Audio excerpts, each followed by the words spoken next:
Fréquence Caraïbes 89.5 et 106.6 en FM. À vos droits, votre nouvelle émission de conseil juridique et d'information présentée par Bill avec la collaboration de Maître Ingrid Raspail. À vos droits, c'est tous les 2e et 4e mercredis du mois de 11h à 12h sur Radio Fréquence Caraïbes. Vous pouvez poser vos questions au 0596 78 02 03. Alors prenez vos droits en main à l'écoute de votre nouvelle émission les 2e et 4e mercredis du mois de 11h à 12h. Gardez l'écoute.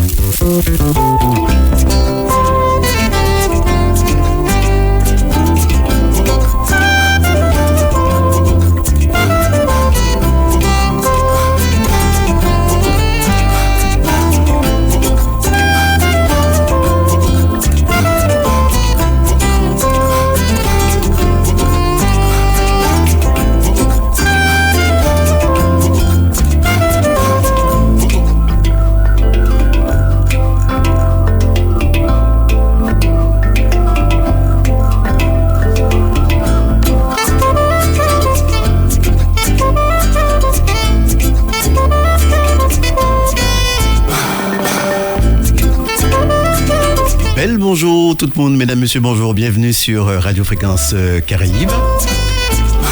Et mettant depuis le 1 boulevard du bord de mer sur le territoire de la ville du Carbet sur les 89.5 et 106.6 en FM. Sans oublier bien évidemment le www.rfc.com.fr et puis donc nos réseaux sociaux, Instagram, Facebook et notre page web. Soyez donc les bienvenus, donc comme tous les 2e et 4e mercredis du mois, ça y est, nous y sommes, c'est donc à vos doigts avec Maître Raspail. Bonjour Maître. Bonjour à tous, bonjour à toutes. Comment ça va aujourd'hui ? Bien, merci, et vous ? Ça va aller, donc tranquillement. Nous parlons donc évidemment de thèmes juridiques avec Maître Raspail, tous les 2e et 4e donc mercredis du mois. Si vous avez des questions ou un commentaire, quelque chose vous est arrivé dans ce cadre-là, alors le thème d'aujourd'hui c'est le contrat de bail commercial, donc voilà de ça que nous allons parler. Donc je disais, si vous avez des questions et un commentaire, vous faites le 06 96 26 04 60, 06 96 26 04 60 et Maître Raspail vous répondra bien évidemment. Maître, donc c'est vrai que depuis quelques semaines on parle de bail parce que c'est important donc de signer des contrats et on continue donc après donc les différents bails cette fois-ci de parler de bail commercial. Oui. Mais de quoi parle-t-on de bail commercial ? Alors le bail commercial, c'est un contrat de location d'un local dans lequel est exercée une activité commerciale, industrielle ou artisanale. Donc le local doit obligatoirement servir à l'exploitation d'un fonds de commerce ou fonds artisanal. Et en signant un bail commercial, le locataire et le propriétaire, donc le bailleur, bénéficient automatiquement d'un ensemble de règles qu'on appelle le statut des baux commerciaux. Voilà. Alors justement, donc concernant ces fameux statuts, de quoi s'agit-il ? Alors, le statut des baux commerciaux, c'est un ensemble de règles qui s'appliquent automatiquement et uniquement au contrat de bail commercial. C'est un statut protecteur qui permet aux locataires, donc aux commerçants, une certaine stabilité dans le lieu, dans le local loué. Donc, ils bénéficient, grâce à ce statut des baux commerciaux, au droit au renouvellement du bail au bout de 9 ans, puisque un bail commercial est fixé pour une durée minimale de 9 ans, renouvelable. Donc le versement d'une indemnité d'éviction, donc au bout de 9 ans, si le propriétaire bailleur décide de ne pas renouveler le bail, il devra au locataire une indemnité d'éviction. Donc c'est un statut aussi qui a l'avantage tous les 3 ans de permettre la révision du loyer. Donc évidemment là c'est un avantage qui est plus dans l'intérêt du bailleur, tous les 3 ans ou en fonction d'une clause d'échelle mobile. Bon, c'est un peu plus compliqué, donc il y a des clauses qui prévoient dans quelles conditions on va le faire réviser, on va réviser le loyer. Ça peut être par rapport au chiffre d'affaires par exemple. D'accord, très bien. Pour que le statut du bail commercial s'applique, il y a donc 4 conditions, c'est ça ? Oui, 4 conditions doivent être cumulativement réunies. Donc il faut un contrat de bail, il faut que cela concerne un immeuble ou un local à usage commercial, artisanal ou industriel. Il faut y exploiter dans le local un fonds de commerce et il faut que le locataire soit immatriculé au RCS ou RNE. Voilà. Donc, vraiment, c'est un bail qui est réservé aux commerçants ou artisans dans l'exercice de leur activité uniquement commerciale, artisanale ou industrielle. Voilà. D'accord, très bien. Je rappelle donc, si vous voulez le prendre l'antenne, nous parlons donc de bail commercial. Et si vous avez des questions, vous faites le 06 96 26 04 60. Si vous avez donc des questions à poser à Maître Raspail.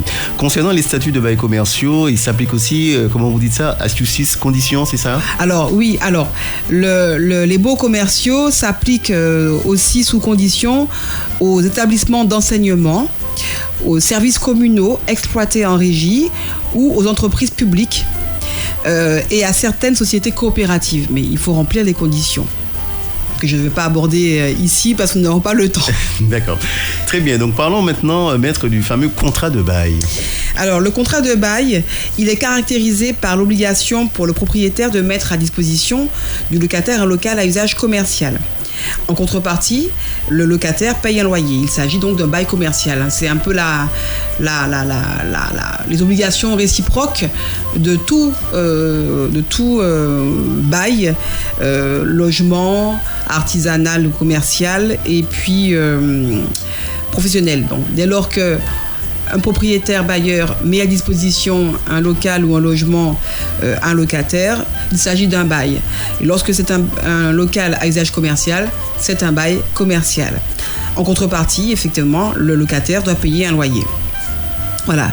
Donc, pour exploiter une activité commerciale ou artisanale, il est possible de conclure un autre contrat que le bail commercial. Ce peut être un contrat de location saisonnière ou un bail dérogatoire qui est de plus courte durée. Voilà. Mais location saisonnière, c'est pour l'activité aussi de courte durée. Par exemple, si on fait une petite boutique éphémère, par exemple, ce sera forcément une location saisonnière. Voilà. Ça peut être aussi une petite paillote pour un restaurant pendant une saison de vacances. Voilà, ce sera un bail commercial, mais de type location saisonnière. 2 mots, maître, sur les professions libérales. Alors, comme on l'a vu il y a déjà quelques semaines, lorsqu'on a abordé les baux professionnels, on a vu que les professions libérales ne peuvent pas signer de bail commercial. Leur activité n'est pas commerciale. Elles doivent donc signer un bail professionnel. Vraiment, on avait fait la différence il y a quelques semaines entre l'activité professionnelle et l'activité commerciale qui détermine le bail en fait. Donc les professions libérales ne peuvent pas signer un bail commercial, elles ne sont pas commerçantes. Très bien. À vos droits, donc tous les 2e et 4e mercredis du mois, donc on parle de bail commercial, pardon. Et plus précisément, maintenant, on va parler de tout ce qui concerne les immeubles et les locaux à l'usage commercial. Oui. Donc le contrat de bail doit porter sur un immeuble ou un local qui est une construction immobilière présentant un caractère stable et permanent. Donc quand même, le local doit quand même porter sur quelque chose qui est fixé et incorporé au sol. Donc une roulotte ne peut pas faire l'objet d'un bail commercial, par exemple. Bon. Le locataire doit avoir l'assurance de pouvoir rester en possession des lieux loués pendant toute la durée du bail, sans que le propriétaire, appelé également bailleur, puisse le déplacer selon son bon vouloir. Donc, la conclusion d'un bail commercial est possible uniquement si le local est à usage commercial, c'est-à-dire affecté à l'exercice d'une activité commerciale, artisanale ou industrielle. Cela veut dire aussi qu'un appartement, un local à usage de logement ne peut pas être affecté à un local commercial, enfin à un commerçant, à moins de demander l'autorisation au propriétaire bailleur de changer en fait l'affectation du local. Voilà. Donc c'est à cette condition seulement qu'un commerçant pourra obtenir l'autorisation d'affecter le logement à l'usage de l'affectation commerciale. Donc, l'activité commerciale se définit par l'accomplissement d'actes de commerce, donc l'achat de biens et la revente. L'activité artisanale, c'est une activité professionnelle indépendante de production, de transformation, de réparation ou de prestation de services. Exemple, les coiffeurs, chocolatiers, bouchers, enfin voilà. Et l'activité industrielle se définit comme une activité de transformation de matières premières. Par exemple, les métiers du bois, le menuisier, l'ébéniste. Voilà. Donc, ce sont ces activités-là qui peuvent être exercées dans un local dit commercial. Voilà. Très bien. Oui, allez-y. Le local d'habitation, donc, comme je vous ai dit, peut être loué à condition d'être transformé en local commercial. Et effectivement, il faut demander donc, l'autorisation, donc, comme je disais, à la mairie de la commune où est situé le local. Voilà. Très bien, maître. Parlons maintenant, maître, de l'exploitation donc, d'un fonds de commerce. Oui. Donc, le statut des baux commerciaux s'applique si un fonds de commerce est exploité dans les lieux. Donc, il ne suffit pas simplement de conclure un bail commercial et de rien y faire. Il faut effectivement y exercer une activité commerciale et donc cela crée un fonds de commerce. Voilà. Donc, le fonds de commerce doit appartenir à un commerçant ou une entreprise immatriculée au registre du commerce des sociétés et RNE. Voilà. Donc, le fonds de commerce est composé à la fois d'éléments corporels, matériel et outillage, marchandises et d'éléments incorporels, c'est-à-dire la clientèle, le non commercial, l'enseigne, le droit au bail, brevets et autres droits de propriété industrielle. Donc, c'est vraiment ce qui détermine un fonds de commerce. Je répète, les éléments corporels, tout ce qui est matériel, stock, outillage et les éléments incorporels, ça veut dire la clientèle, le non commercial, l'enseigne, le droit au bail. Donc l'existence d'une clientèle propre au fonds de commerce constitue l'élément fondamental. Qui dit fonds de commerce dit clientèle. La clientèle est constituée par les personnes qui viennent se fournir chez le commerçant en raison de son habileté, de son savoir-faire et des produits ou marchandises qu'il vend. Donc, le locataire peut cependant choisir d'exploiter son fonds de commerce en location-gérance aussi. Un locataire n'est pas forcément celui qui va exploiter directement. Le locataire, donc celui qui a conclu le bail commercial, peut, pour des raisons personnelles ou professionnelles, décider de se mettre un petit peu en retrait et louer son fonds de commerce à un autre commerçant qui va prendre ce qu'on appelle la location-gérance du fonds de commerce conclu. Donc, c'est un contrat qui est conclu avec le locataire principal. Okay. Donc, dans ce cas, le locataire du bail principal garde le droit au renouvellement du bail commercial et le locataire, par contre, gérant, n'en bénéficie pas. Ça signifie que le contrat de location-gérance a sa propre durée. Et à l'issue de cette durée, le locataire principal reprend poursuit son droit au bail et continue de bénéficier du statut des baux commerciaux. Donc le fonds doit être exploité de façon effective, donc réelle, régulière et conforme à la destination du bail. Ça signifie qu'un commerçant qui conclut un contrat de bail avec le propriétaire pour vendre des chaussures doit vendre des chaussures. Il ne peut pas décider de changer l'exploitation de son fonds de commerce en devenant un boulanger, par exemple, ou en vendant du maquillage. Il doit rester l'activité doit rester conforme au bail initial. Il ne peut pas changer la destination du bail, même si l'activité qu'il projette d'exercer est commerciale.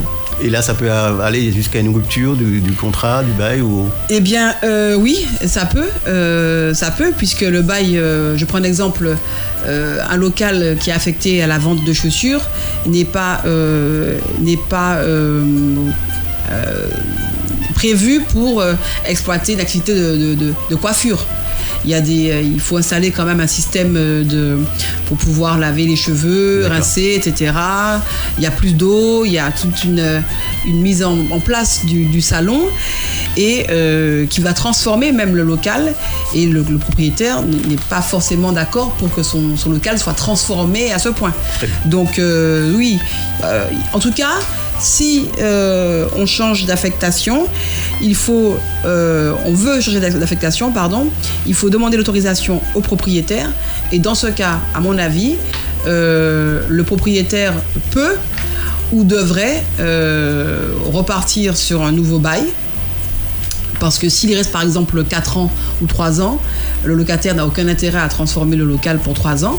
Il aura intérêt à conclure un nouveau bail, nouvelle affectation, pour pouvoir bénéficier du statut des baux commerciaux le plus longtemps possible. Voilà. Très bien, donc à vos droits, donc avec Maître Raspail. Je rappelle, si vous voulez participer pour un témoignage ou une question, vous faites le 06 96 26 04 60. Je répète, 06 96 26 04 60. Maître, parlons maintenant donc de l'immatriculation du locataire. Juste avant avant de parler de l'immatriculation du locataire, pour bénéficier du droit au renouvellement du bail commercial, le fonds de commerce doit avoir été effectivement exploité au cours des 3 dernières années qui précèdent la date d'expiration du bail ou de sa prolongation. Donc quand on arrive au bout des 9 premières années ou des 18 années, puisque c'est de 9 en 9 que cela se renouvelle, donc au bout de la 9e année, il faut que les 3 dernières années, donc de 6 ans à 9 ans, le fonds ait été exploité. À ce moment-là, le bail se renouvelle, mais si le fonds n'a pas été exploité par le locataire, le locataire perd son droit au renouvellement, parce que finalement il n'y a pas eu d'exploitation effective et réelle du fonds, et donc le local en fait ne sert plus à rien, il perd de sa valeur. Voilà. Donc l'immatriculation du locataire. Donc le locataire doit être immatriculé, c'est-à-dire exister en tant que commerçant ou artisan.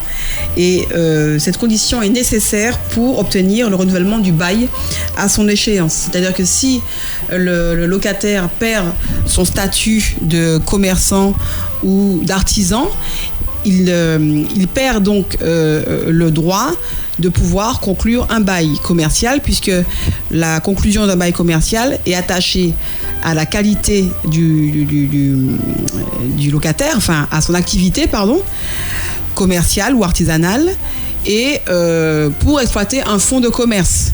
Donc si il n'est plus immatriculé comme artisan ou commerçant, il ne peut donc pas exercer une activité commerciale et artisanale, et donc il ne peut pas obtenir le droit au renouvellement du bail à l'échéance, puisqu'il a perdu la possibilité, le statut de commerçant ou d'artisan. Très bien. Donc l'inscription au registre des sociétés ou la chambre des métiers, donc les artisans, doit être effectuée par toute personne qui exerce une activité commerciale ou artisanale. L'inscription dans le secteur des métiers et de l'artisanat est obligatoire pour les personnes physiques ou les sociétés qui exercent une activité artisanale et qui n'emploient pas plus de 10 salariés. Voilà. Si plusieurs locataires exploitent le fonds de commerce, chacun d'eux doit être immatriculé au RCS. Très bien. Maître Raspail, est-ce que le bail doit être inscrit ? Écrit, pardon. Alors, il n'y a pas de forme obligatoire pour la conclusion du bail commercial. Il n'est pas obligatoire d'être écrit, ce bail, sauf que il vaut mieux l'écrire. Comme on disait la dernière fois. Il faut toujours mieux écrire, oui. Comme ça on connaît les obligations de chacune des parties, et puis on sait exactement que ce bail est régi par le statut des baux commerciaux qui, comme je vous l'ai dit au début d'émission, est favorable et présente des avantages que d'autres baux n'offrent pas. Donc le bail verbal est possible, tout comme le bail commercial écrit. Il relève aussi des statuts des baux commerciaux, et la durée minimale de 9 ans. Voilà. En pratique, en général, je ne connais pas de baux commerciaux non écrits. C'est peut-être dans des situations qui ont plus de 30 ans, mais sinon, ça n'existe pratiquement pas, des baux commerciaux verbaux. Donc, l'écrit reste quand même la preuve ultime qui permet de définir clairement les obligations de chacune des parties, comme je l'ai dit. Donc, le bail est donc, peut être donc écrit et il est établi soit sous la forme sur le support papier, en général c'est ce qu'on utilise, ou sur support électronique. Donc, ça peut être un bail électronique, puisque maintenant on procède beaucoup à la conclusion de contrats de manière dématérialisée. On reçoit un bail par mail, on le signe, on le numérise, on le renvoie à l'autre partie et en fait le support est électronique. Bon. On peut signer aussi de manière électronique. Voilà. Donc, le bail commercial est obligatoirement rédigé par un notaire dans deux cas spécifiques. Lorsque la durée est supérieure à 12 ans, la durée du bail dépasse 12 ans, et lorsqu'il concerne un débit de boisson, c'est-à-dire un bar, un restaurant, un supermarché, une épicerie ou un caviste. Donc, dans ces cas particuliers, le bail devra être rédigé par un notaire. Très donc bien. Ce sera un acte authentique. Très bien. À vos droits, donc tous les 2e et 4e donc mercredi du mois avec Maître Raspail. Donc on parle évidemment, vous l'aurez compris, de bail commercial avec Maître Raspail. Et donc Maître, quel est le contenu du bail commercial justement ? Alors, lorsque le bail commercial est écrit, il doit obligatoirement contenir des éléments qui s'appellent des mentions obligatoires. Donc, ce sont les dispositions impératives du statut des baux commerciaux. Alors, il s'agit des mentions du droit au renouvellement du bail. Voilà, donc, comme je vous l'ai dit, c'est un avantage, il faut qu'il soit expressément inscrit. Donc, le droit au renouvellement du bail, il faut que le contrat mentionne également la durée minimale du bail, donc 9 ans, et la durée du bail renouvelé. Donc, si c'est un bail qui a déjà été renouvelé, il faut l'indiquer. Possibilité de résolution anticipée du bail par le locataire qui a demandé ses droits à la retraite ou le bénéfice d'une pension invalidité, il faut l'indiquer. Il faut indiquer également que le régime de la déspécialisation pour demander un changement d'activité en cours de bail, tout à l'heure on avait abordé, donc il faut prévoir dans le contrat de bail écrit comment la modalité de déspécialisation de changement d'activité en cours de bail. Il faut également indiquer la révision du loyer, donc soit tous les 3 ans, triennale, ou soit en fonction d'une clause d'indexation, en fonction du coût de l'indice INSEE, montant des charges et impôts et taxes. Et il faut indiquer la réglementation sur le dépôt de garantie, donc c'est ce qu'on verse en prenant possession du local. Le propriétaire doit verser au locataire des intérêts lorsque le dépôt de garantie dépasse 3 ou 6 mois de loyer. Il faut également impérativement indiquer les modalités de mise en œuvre d'une clause résolutoire, la clause qui permet de rompre le contrat de bail commercial et dire pourquoi et comment. Pourquoi le contrat sera résolu et quelles sont les conditions de cette résolution. Il faudra également indiquer les modalités pour donner congé et mettre fin au bail commercial. Donc, c'est ce qu'on appelle le préavis. En quelles conditions on peut mettre fin au bail commercial de part et d'autre, hein, aussi bien de la part du locataire que du bailleur. Les modalités pour demander le renouvellement du bail. Donc, ça peut ne pas être tacite. Et donc dire, prévoir qu'à telle période avant la fin des 9 ans, voilà comment on demande le renouvellement du bail. Il faut également prévoir la cession du bail, enfin une clause qui permettra de dire comment ce bail peut être cédé. Le contrat ne peut pas prévoir une clause qui interdit au locataire de céder son bail. Le locataire a le droit de céder son bail, mais on doit lui dire comment, puisque le propriétaire bailleur doit quand même être informé. De la même manière, un propriétaire bailleur peut aussi vendre l'immeuble et donc le contrat se poursuivra avec le nouveau propriétaire bailleur de local. D'accord. Donc, il faut également prévoir que le redressement et la liquidation judiciaire, le contrat ne peut pas prévoir que le bail est automatiquement résilié en cas de procédure collective du locataire. Il faut que toutes ces clauses impératives soient mentionnées dans le contrat afin de permettre aux parties, tout au long de la vie commerciale du locataire, de savoir en fait et de prévoir prévoir, anticiper et connaître ses obligations et ses droits le plus clairement possible. Voilà. Donc, mais cependant, les parties restent libres. En dehors de ces clauses et mentions obligatoires, les parties sont libres. Elles peuvent par exemple s'entendre sur les éléments suivants, tels que la sous-location. Le bailleur peut autoriser la sous-location. La fixation du loyer, donc les parties fixent ensemble le montant du loyer initial. Et le locataire quand même reste libre à la signature du contrat d'exercer l'activité qu'il veut. Bien sûr, à condition quand même que le propriétaire l'accepte. Hein. On ne va pas prendre un local commercial pour y faire un garage si c'est un local prévu pour faire du pain, je veux dire. Hein. C'est d'accord. Donc, bon. Mais n'empêche que les parties sont libres. Donc l'activité, en revanche, indiquée doit être respectée par le locataire. Donc je vous ai dit, hein, comme pour effectuer un changement d'activité en cours de bail, le locataire doit respecter la procédure de déspécialisation.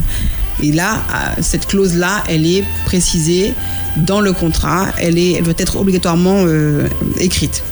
Donc si cette procédure n'est pas respectée, le propriétaire peut décider de ne pas renouveler le bail et sans verser au locataire une somme compensatoire, ce qu'on appelle l'indemnité d'éviction. Quand le bail n'est pas renouvelé, le propriétaire doit une indemnité aux commerçants parce qu'en fait, c'est là qu'il est resté pendant au minimum 9 ans. Son fonds de commerce, il est là. Sa clientèle connaît le fonds pour être à cet endroit. Et donc, ne pas avoir son bail commercial renouvelé, c'est prendre un risque commercial de se déplacer, de perdre la clientèle qui est attachée au fonds. Et donc, à la situation du local. Très bien. C'est un risque. Une précision à apporter ? La précision, oui, donc les documents qui devront être annexés au bail commercial, il faut évidemment, comme tout bail, il faut un état des lieux. Il faut l'annexe environnementale pour les surfaces supérieures ou égales à 2000 m². Un inventaire des charges, impôts, taxes et redevances fournis par le propriétaire lié au bail conclu ou renouvelé depuis le 5 novembre 2014. Il faut également la liste des travaux réalisés depuis 3 ans et ceux prévus pour les 3 années à venir. Il faut un diagnostic de performance énergétique, DPE, l'état des risques naturels et technologiques, ERNT. Et ce document doit être annexé au bail commercial daté de moins de 6 mois. Voilà. Donc, c'est un peu les mêmes documents qui sont annexés à tous les autres baux et aussi aux immeubles, en fait, lorsqu'on l'on vend. Ça permet aux locataires de savoir un petit peu la consommation d'énergie qu'il va devoir peut-être engager dans le local, de savoir quel est le local où il se situe par rapport aux risques naturels et technologiques. Donc c'est une façon d'informer, de dire voilà, vous prenez à bail un local, voilà ce qui vous attend. D'accord. Très bien. On revient dans un instant, donc avec Maître Raspail, on parle de bail commercial. À tout de suite, et je rappelle que si vous avez des questions, vous faites le 06 96 26 04 60. 26 06 96 26 04 60. À tout de suite. Fréquence Caraïbes 89.5, 89.5 et 106.6 en FM. À vos droits, votre nouvelle émission de conseil juridique et d'information présentée par Bill avec la collaboration de Maître Ingrid Raspail. À vos droits, c'est tous les 2e et 4e mercredis du mois de 11h à 12h sur Radio Fréquence Caraïbe. Vous pouvez poser vos questions au 0596 78 02 03. Alors prenez vos droits en main à l'écoute de votre nouvelle émission les 2e et 4e mercredis du mois de 11h à 12h. Gardez l'écoute.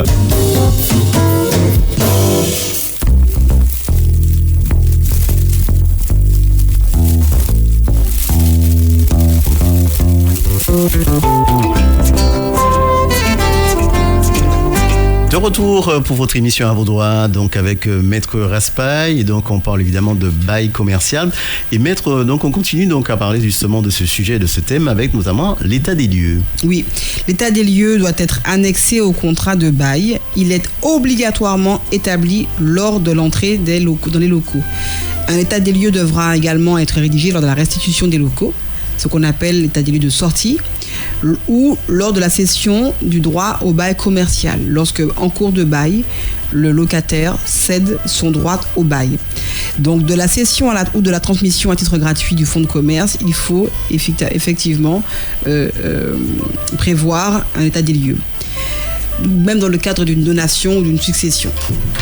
Donc, l'état des lieux doit présenter avec précision l'état de chaque pièce et les équipements contenus dans le local commercial.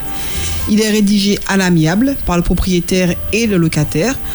On parle d'état des lieux contradictoire parce que les deux parties sont en présence et peuvent dire oui ou non. Je suis d'accord avec telle précision ou estimation. Ou alors, ça peut être aussi rédigé par un tiers mandaté par eux. Donc, ça peut être une agence immobilière ou même un huissier, qu'on appelle aujourd'hui commissaire de justice. Donc, la règle selon laquelle le locataire est présumé avoir reçu les lieux en bon état de réparation locative s'il n'y a pas d'état des lieux ne s'applique pas au propriétaire qui a refusé d'établir un état des lieux. Voilà, donc ça signifie que s'il n'y a pas eu d'état des lieux, on ne peut pas dire que le locataire est présumé avoir reçu les lieux en bon état de réparation locative. D'accord ?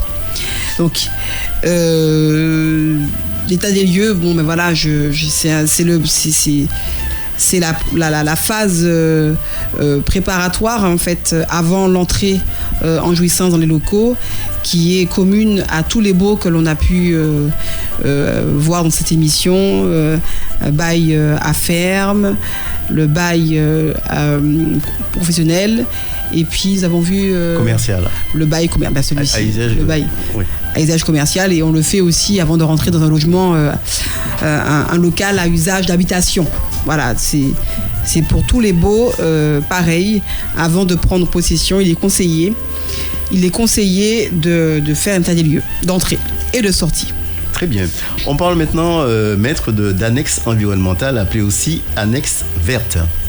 Oui, alors l'annexe verte, le bail commercial qui porte sur un local de plus de 2000 m² à usage de bureau ou de commerce doit comporter une annexe environnementale.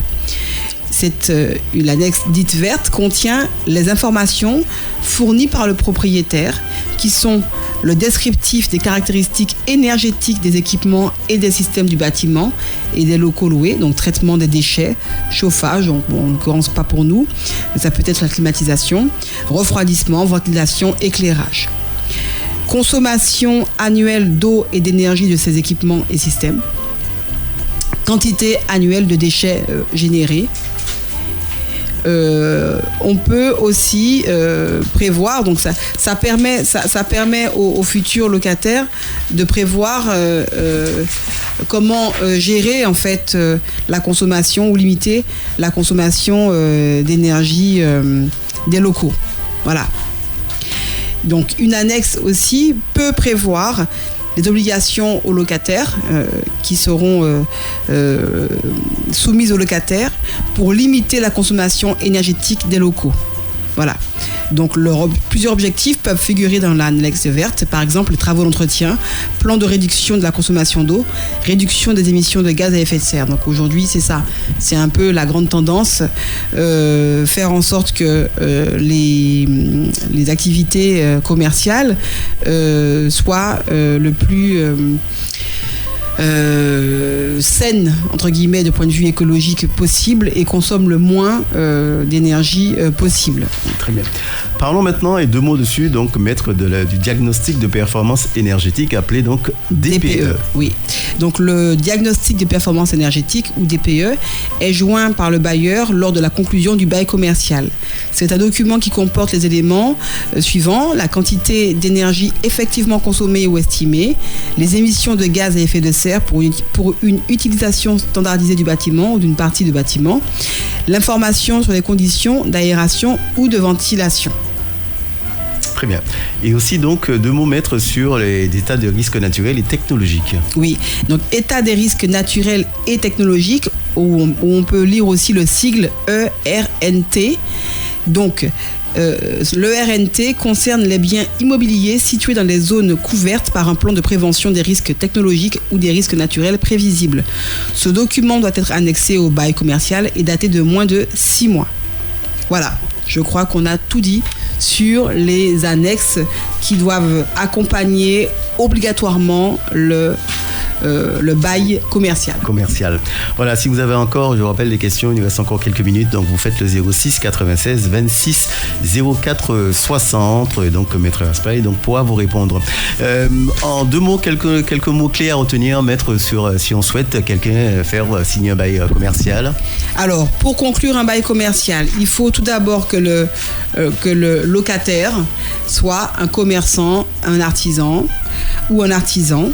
Il faut que le locataire soit inscrit au registre de la Chambre des commerces, au registre des commerces et des sociétés. Donc vraiment être un commerçant immatriculé ou alors un artisan immatriculé à la Chambre des métiers. Il faut que le locataire donc exerce effectivement une activité commerciale ou artisanale. Et à ce moment-là, effectivement, le bail peut être conclu. Et il n'est pas forcément écrit, le bail commercial, mais il est très fortement conseillé qu'il le soit.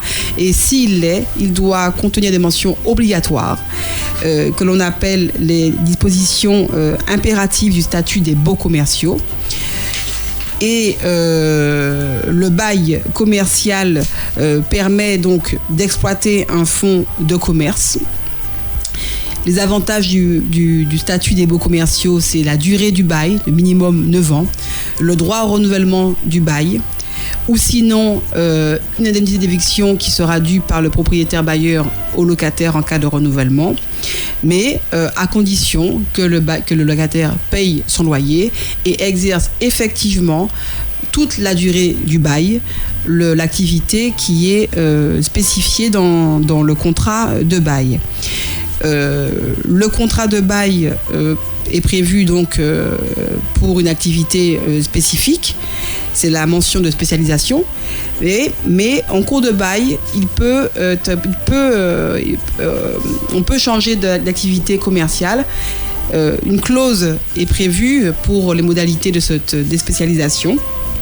Et à ce moment-là, le bail se poursuit, ou alors il peut être faire l'objet d'un nouveau bail, bien sûr, entre les parties, si elles sont d'accord. Donc, tout à l'heure, je n'ai pas précisé une chose qui me semble quand même importante, c'est qu'il existe un bail tout commerce. C'est un bail qui permet d'exercer toutes les activités dans les lieux loués. Donc, généralement, un bail commercial est conclu pour exercer une activité spécifique, spéciale, mais rien n'empêche les parties de dire que le bail commercial permet d'exercer tout commerce. Bon, après, il y a commerce et commerce. Si on passe de la coiffure à la boulangerie, cela demande quand même un changement de transformation du local. Il faut de toute façon demander l'autorisation propriétaire d'avoir à faire ces travaux, puisqu'il demande quand même de toucher au mur et peut-être fragiliser. Voilà. Enfin, en tout cas, le propriétaire doit être informé. Très bien. Oui. Voilà, je pense que c'est tout. Je crois que j'ai fait le point sur les mentions indispensables, obligatoires lorsque le bail commercial est écrit. C'est le droit au renouvellement, la durée minimale du bail, la possibilité de résolution du bail de manière anticipée, donc avant la fin des 9 ans.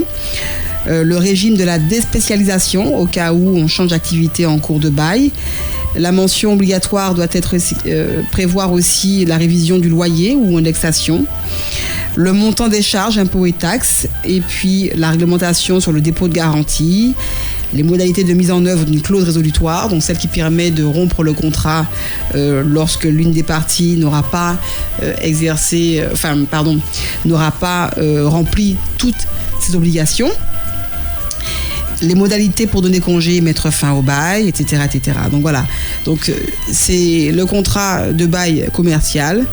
C'est un contrat qui a l'avantage d'être soumis au régime des statuts des baux commerciaux. Et cependant, il faut, pour pouvoir en bénéficier, être un commerçant, exercer une activité commerciale ou artisanale. Voilà, tout est dit. Merci Maître Raspail. Donc je rappelle que votre cabinet se trouve à Saint-Pierre. Donc voilà, et nous on se retrouvera c'est tous les deuxièmes et quatrièmes mercredis. Le prochain. Quatrième mercredi. Quatrième mercredi, effectivement, du mois d'avril. Merci Maître, à bientôt. Merci, à vous aussi, au revoir. À vos droits, votre nouvelle émission de conseil juridique et d'information présentée par Bill avec la collaboration de Maître Ingrid Raspail. À vos droits, c'est tous les deuxième et quatrième mercredis du mois de 11h à 12h sur Radio Fréquence Caraïbe. Vous pouvez poser vos questions au 0596 78 02 03. Alors prenez vos droits en main à l'écoute de votre nouvelle émission les deuxième et quatrième mercredis du mois de 11h à 12h. Gardez l'écoute. Fréquence Caraïbe. Fréquence Caraïbe. Toujours plus proche des auditeurs sur le Nord Caraïbe. Nord Caraïbe.